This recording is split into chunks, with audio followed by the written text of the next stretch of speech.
In physics, if we have a position function, its position as a function of time. We came up with what was called the velocity, the instantaneous rate of change of position with respect to time. V of t would be s prime of t. Or another way to think of it, it would be d by dt of the function s of t. And remember, what's important in this derivative notation is that these two letters match. So there is a physical reason why we would want to take the derivative of something. Does it make sense for me to talk about the derivative of velocity? Is there a need in physics for us to talk about how velocities change? And the answer is yes. It's very important. Are we going faster or slower at this point?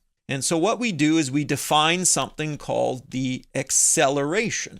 And it's the instantaneous rate of change of velocity. And if we wanted to talk about this thing acceleration, we would be taking the derivative of velocity. We could write it in this new notation like that. Well, hold on. Velocity was the derivative of position. So now we've got the derivative of a derivative. Does it make sense for us to do this? Should we talk about this? How do we do this? There will be a need to take derivatives of derivatives. And these are what are called higher derivatives. Now, mathematically, we are going to write it as follows. We will say that f double prime of x represents the derivative of f prime of x. The strict definition in terms of limits says take the difference quotient, but instead of using the function f, use the function f prime. That's the math definition, but if we actually want to compute a higher derivative, we would go ahead and take the derivative of a derivative. Now there's another notation. Rather than writing out a bunch of derivatives in sequence like this, we will abbreviate it as d2 by dx squared of f of x, or d2f by dx squared.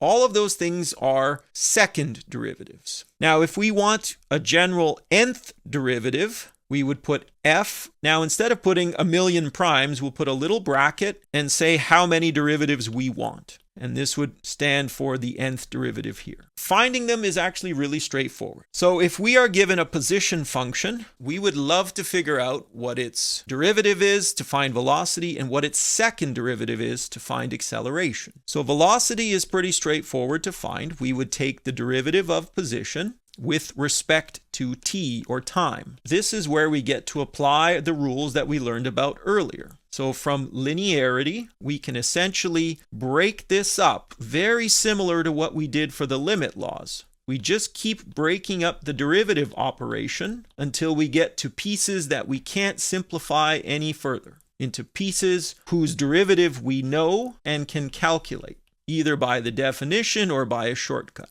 And what ends up happening is that we whittle down a difficult problem into several smaller, easier problems. So we know from the power rule that the derivative of t cubed will be 3t squared. The derivative of t squared will give us a 2t. The derivative of t with respect to t will be 1, and the derivative of 1 will be 0. So we will have found that the velocity is 6t squared minus 14t plus 4. So the acceleration would then be the time derivative of velocity. So essentially we just plug in the expression we just found for velocity and repeat all of the rules. We will take the constant out front in all of the situations and break it down until we get an expression that's as simple as we can possibly make it. And once we get to here, it becomes a straightforward algebra process to figure out derivatives.